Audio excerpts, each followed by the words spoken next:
Thanks for joining us tonight. I'm Scott Martin. The man who shot a Pontotoc County postmaster during a robbery attempt pleads guilty. Thomas Scott accepted a plea agreement admitting he shot the Randolph postmaster in the arm back in September 2016. Scott and a second suspect held up the mail center and were the subject of a multi-state search until their capture in Louisiana 4 days later. Scott will be sentenced in December. He faces at least 10 years in prison and a fine up to $250,000. The Columbus Forensics Lab has been in need of more workers for some time now. After yesterday's budget meeting, the help they've needed could soon be on the way. Our Quentin Smith joins us live outside the crime lab with details. Quentin. Scott, workers here at the Columbus Forensic Lab are some of the first people called out to a crime scene to collect evidence. Several pieces of evidence comes through these doors each year. Now, right now, the department is understaffed. They only have 2 workers, but with the chance to double their staff, they believe it'll be a win-win situation for the department as well as the city of Columbus. The Columbus Forensic Lab has anxiously awaited for workers to come through these doors. Naturally, our caseload has gone up, so we were needing more people so we could work more cases. This past year, the crime lab worked more than 1,000 cases with only 2 workers. 10 years ago, maybe 2 would have been okay, possibly 3, but we've really expanded our footprint to include other agencies. So now we're working cases for about 12 to 15 other law enforcement agencies in the area. Crime Lab Director Austin Shepard says being understaffed has its fair share of problems. It can be stressful, and certainly the days are full. There's not a lot of downtime. It's usually you're bouncing from one thing to the next. However, the help they've been longing for is now on the way. Earlier this week, Shepard found out he'll be able to hire 2 new full-time workers. Still, it was surprising at the budget meeting yesterday afternoon. They called me in kind of the last minute and asked me to talk about it, and they were convinced, and I can't be more appreciative. Shepard says the extra hands will help them work more efficiently. Just the ability to specialize and spend more time on cases, get more in depth with the physical evidence, that will be provided by this new staff increase. Shepard says he's looking for someone who's committed to working and being here in Columbus. Applicants must have a 4-year degree in a science or a science-related field. If anyone is interested in applying for a position, you're urged to go by the Human Resources Office here in Columbus. Reporting live in Columbus, Quentin Smith, WCBI News. All right, thanks, Quentin. A group of Starkville residents have been learning what it takes to keep the streets of their city safe. The Starkville Police Department wrapped up its 2nd Citizens Academy with a graduation tonight. Citizen cadets got training on equipment used in the field and rode along with patrol shifts, learning the techniques and procedures that officers put into use every day. Even as a child, I've always respected law enforcement, but by taking this class, it was a different level of respect, actually getting to see what they do every day and the reasons behind what they do. Mayor Lynn Spruill, a graduate of the 1st Citizens Academy, spoke at tonight's graduation ceremony. Tupelo has experienced a rise in violent crime, leading the police department to consider some proactive measures. Our Allie Martin has more from Tupelo's mayor about what's been known as Operation Safe Summer. Not long after the fatal officer-involved shooting of Ronnie Shumpert in June of 2016, Tupelo police adopted a different approach as tensions rose between police and some groups. You saw an immediate uptick in some of the criminal actions, several high-profile incidents. So we learned very quickly that we have to be steadfast and continue our efforts to combat crime in the city of Tupelo. Part of that strategy involved an initiative called Operation Safe Summer. It involves several components, such as increased patrols in high crime areas and more of an emphasis on community policing. Some are questioning how effective the Safe Summer program is when Tupelo has already seen 7 homicides this year. Mayor Shelton says people are overlooking that in each case, the victims were targeted. They're universally either a domestic violence situation or some sort of personal feud between individuals that already know one another. So That's it's still something that's bad, and we're going to fight all we can. But Tupelo is still a safe city. Another element involves safety checkpoints. Last month, TPD manned 37 safety checkpoints, resulting in more than 400 arrests, 31 DUIs, and 1,100 tickets issued. The safety checkpoints have been criticized by some as a revenue-generating tool, but Mayor Shelton says a majority of money from traffic citations goes to the state, and there are other parts to the equation. Secondly, you need to look at the fines of whatever offenses in the city of Tupelo generate somewhere in the neighborhood of $1 million a year of collections for the city of Tupelo. But you have to look at the budget of the municipal court and the Tupelo Police Department combined is around $12 million. So it's not certainly not a situation that city is making money on fine collections. Mayor Shelton points out that safety checkpoints are different than roadblocks, and no advance notice has to be made public. In Tupelo, I'm Allie Martin, WCBI News. Shelton says the rise in homicides has not had an impact on tourism in the city. Turning to weather now, time to get a first look at our forecast with Chief Meteorologist Keith Gibson. Keith, when will the rain end? Well, those rain chances go on indefinitely, it seems like, and with these rain showers, we get some nice rainbows. There's one right there from Louisville earlier this evening, not too shabby, always nice to see one of those. And there's the sunset in and around the Tupelo area this evening. Now, the showers we did have gone away. Still can't rule out an isolated one going forward, but most of the rain now over here in Alabama. And for tomorrow, though, guess what? More scattered showers and storms, at least a chance, highs in the upper 80s. I'll be back with your weekend forecast coming up.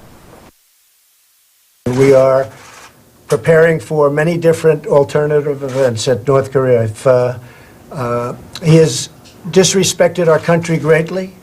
He has said things that are horrific. And with me, he's not getting away with it. He got away with it for a long time between him and his family. He's not getting away with it. It's a whole new ballgame. In a press conference today, President Trump threatened retaliation if North Korea were to attack Guam. Well, these growing tensions are making some wonder, will a war with North Korea happen? WCBI's Parker King spoke with financial advisors and brokers to give us an understanding on how this would affect our economy nationally and locally. They will be met with fire and fury. That's the response by President Trump to the latest North Korea bombing threat. From a historic and economic standpoint, a war could be one thing that impacts our economy. There's always events that go on, major headlines, major events. It could be a war, it could be an economic crisis, it could be many different things that may cause an investor to think, what's going on in the market, what's going on with my money right now. A prolonged war on the Korean Peninsula would have both immediate and delayed effects on the global market. South Korea will be affected greatly with that. South Korea makes up roughly 2% of the global GDP. So as their supply chains and economics are affected by that war directly right there, you could see that ripple across through the global economy. The economy is a constant roller coaster, going up and down. It's been that way for decades, especially in times of war or political turmoil. History's shown us that. Going back to the end of World War II, you've had 13 bear markets. A bear market's when the market's down 20% or more. So 13 times, or on average, once about every 6 or 7 years, you have those bear markets come along. So when you're factoring into your financial plans for those long-term goals, there's going to be ups, there's going to be downs. Investors aren't the only ones who can lose money.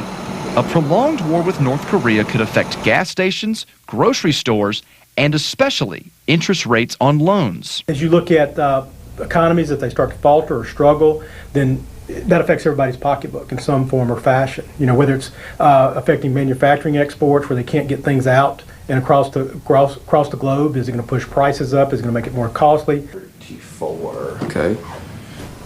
Guam, by the way, is home to 2 strategic U.S. bases, Naval Base Guam and Anderson Air Force Base. All quiet in Vernon, Alabama this evening. That's our time-lapse, or not our time-lapse, our live cam at Durham's Pharmacy. I'm stuck in the rut there. Lows tonight, low 70. Speaking of being stuck in the rut, that's the weather pattern that's going to be holding firm. Scattered rain and storms. Your full forecast is next. First Alert Forecast with Chief Meteorologist Keith Gibson. Pretty nice sunset in Columbus and Tupelo. Let me get out of the shot so you can see our Alpha Insurance time lapse. Not too bad here. The sunset, absolutely amazing in some spots. Now, a lot of festivities going on down there in Tupelo, and we're wrapping those up right now. Fairly quiet in Tupelo. Thankfully, the rain held off for the concerts this evening. 76 degrees for you. The dew point 72. It is warm. It is sticky out there. 78 the current temperature in Columbus, 75 in Jackson and in Birmingham. Widespread mid and upper 70s right now. We've had a few isolated showers hold on for dear life this evening. Those have now completely vanished in our area, but we had about an hour ago a little bit of rain there south of Tremont. And this is where we have seen the rain today over the last 12 hours. Pockets of some very heavy rain, especially from just southwest of Tupelo into southern Pontotoc County. Some spots right along the Chickasaw-Pontotoc County line there. Over an inch of rain possible may have fallen there. And also down here in the Golden Triangle area earlier this morning into the early afternoon. Some spots, though, where you see the gray, absolutely nothing today, feast or famine. And this evening, the heaviest rain has just been ongoing in central and eastern Alabama, east of I-65. And all these little red polygons right there, those little boxes, those are flash flood warnings still in effect over in eastern Alabama. Now, can't rule out a stray shower tonight, but we should have a fairly benign night and perhaps some low clouds and patchy fog in the morning. Not a lot of activity tomorrow morning. We will tend to flare up some showers and storms on our Friday afternoon with this tropical air mass we have in place. Same story on Saturday too. Now, it's not going to be an all-day washout in any place here going forward, but we do have the chance for some showers and storms. So just have a backup plan if one of these happens to find your area tomorrow, Saturday, Sunday, or next week. Now, here's our planner. 8 o'clock, 76 degrees. Not a lot of activity, but just bring the umbrella with you to work or to school because we may see some rain. 84, 85 by noon, pushing 90 degrees during the mid to late afternoon, but it could be cooler if you do see one of those showers or storms. And speaking of that, we have a chance for some rain across a good chunk of the deep south here with widespread 80s to low 90s here for our Friday. And don't forget the Perseid meteor shower. This will actually be peaking Saturday. There could be a few meteors out there tonight, but the peak is going to be on Saturday evening after sunset. Here's our 7-day forecast. Highs in the mid to upper 80s, a daily rain chance. Overnight lows into the 70s. Scott?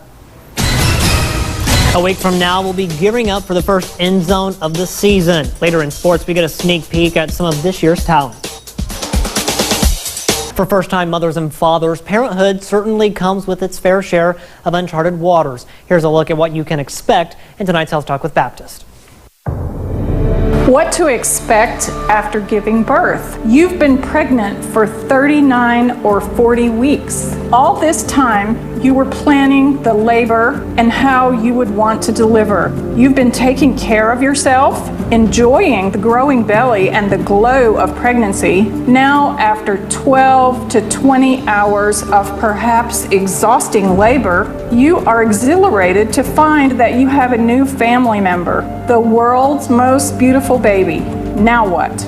Place your baby skin to skin, turn down the lights, and soak it in. You are parents. Hopefully, mom will breastfeed, but even if you believe you can't, this time is special for you.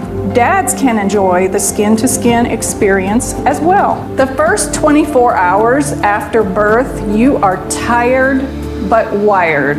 There's a risk that you'll entertain too many family members and friends who are excited to see your newborn. Here's why that might not be a good idea. Babies are sleepy and tired during this time as well and may not feed as often as you expect. Don't worry, they won't starve. Rest and enjoy. Hold them close and let them feed as often as they like. Follow their cue about getting rest. Many babies will feed up to 18 times in the next 24 hours. Parents find themselves wishing that they had slept during the time when the baby wanted nothing but sleep. These early hours set the tone for the next few days and first weeks with a new baby. Rest during the day as often as you can. Hold your baby a lot. They feel more secure and cry less throughout infancy period when they feel secure. Keeping your baby close will help establish breastfeeding success. Join us next time for Health Talk with Baptist. Mail your topic suggestions to healthtalk@wcbi.com. Health Talk has been brought to you by Baptist Memorial Hospital Golden Triangle. Coming up, the tour visits Itawamba AHS as we preview the Indians football team next in sports. WCBI Sports with Robbie Donahoe.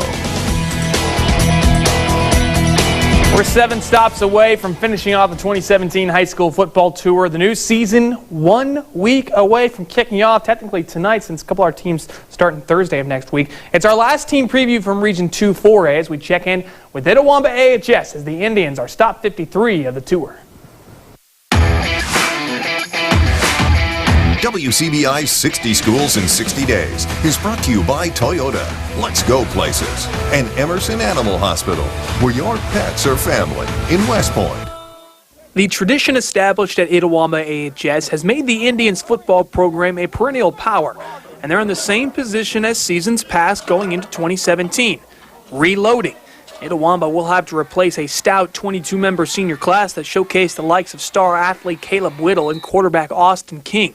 But head coach Clint Hoots believes his team is up for the challenge. It's going to be hard to replace them. We got 12 seniors this year, so it's going to be a little smaller senior class, but we've got a good group of them, a good group of guys that's been, those 12 guys have been coming every day and lifting and working and working hard to get ready, and they know their expectations don't drop, and that's something that we've kind of built here. We expect to be in the mix in the division, which we expect to try, to play for a division championship or compete for one. It's going to be tough because we lost Caleb, and it's going to be a tough receiver to replace. We got a junior, first-time starter as a quarterback this year, so it's going to be tough, but I think we'll be fine. That first-time starter at quarterback is Jackson Orr, who has a familiar last name around Fulton, as his brothers also played at Itawamba. Having the likes of Lane Domino, LaMarcus Rhodes, and Jamal Shumpert all returning for the Indians will help nurture a young quarterback, as nothing has changed on or off the field at Itawamba. Everybody's real tight and close together. It's a real small circle, and we do a lot of things together, so that's what's special about it, and the pride. We do have a lot of leaders. We're going to continue building leadership and just come together as a team, and just like Jamal said, just come as togetherness, and I think we're going to be good there. The thing about Itawamba is, and ever since I got here, it's been a reoccurring theme, and through the years that we fought hard. We did. We had a lot of fight about us. The community expects it out of them, and that's what we try to push across, and they really buy into that. They're going to play as hard as they can and let it fall where it lays in the fourth quarter. And it's that fourth quarter, the tail end of the season, that Coach Hoots wants his team honing in on for 2017. The Indians have flown out of the gates the last 2 seasons with a combined 9-0 start to the year. Itawamba has made the playoffs 11 straight seasons but failed to notch a victory in the postseason in the last 2. This year, the Indians hope the ball bounces their way on the road to a title. That's what makes the high school playoffs in Mississippi so special, is because you never know from week to week what's going to happen, and what teams are going to get hot at the right time. So that's the thing we've been talking about this year a lot, is finish. We've come out the gates real hot the last 2 years, and then that's something we would try to address as coaching staff this year, and getting our guys ready for the postseason. Itawamba AHS will start the season with a 2-game homestand against Ripley, then New Albany, before traveling to Saltillo to kick off the month of September. In Fulton on the high school football tour, Robbie Donahoe, WCBI Sports. 60 Schools in 60 Days with Itawamba Agricultural High School was brought to you by North Mississippi Sports Medicine and Orthopedic Clinic, Van Atkins Jewelers in New Albany, and On the Square in Oxford, and Farmers and Merchants Bank. And starting on Monday, our in-zone preview shows kick off 6:30 p.m. right here on WCBI. After your news at 6, we'll have our friends from the Miss 98 Scoreboard Show join us Monday, Tuesday, Wednesday. Check in 1A, 2A Monday, 3A, 4A Tuesday, and 5A, 6A on Wednesday. Thursday games, Friday kickoff, in zone. Get pumped. It's almost here. And speaking of in zone, our 2017 photo shoot in the books from last night. Got to thank our friends from Columbus High, especially Randall Montgomery, for letting us use the field last night. 11 teams in all enjoyed the fun with the gold balls. We took pictures, showed some swag. Keziah Pruitt yelled. We're going to see all sorts of great stuff on the end zone. This is just a little teaser for you to see what it's going to be like this year on the end zones. We look forward to all the fun. That's it for sports. Last look at your forecast is next. They forecast more showers and storms in that forecast. Now, not everyone will see one of these heavier downpours. Just be prepared. Backup plans, umbrellas, galoshes, all that good stuff. And there you go. Warm and humid. It's good to have a handy, though, like you said. I've seen several umbrellas just lingering by the doors. Running Just be on around. the safe side. Right. Thanks, Keith. Thanks so much for joining us. We'll see you back here tomorrow.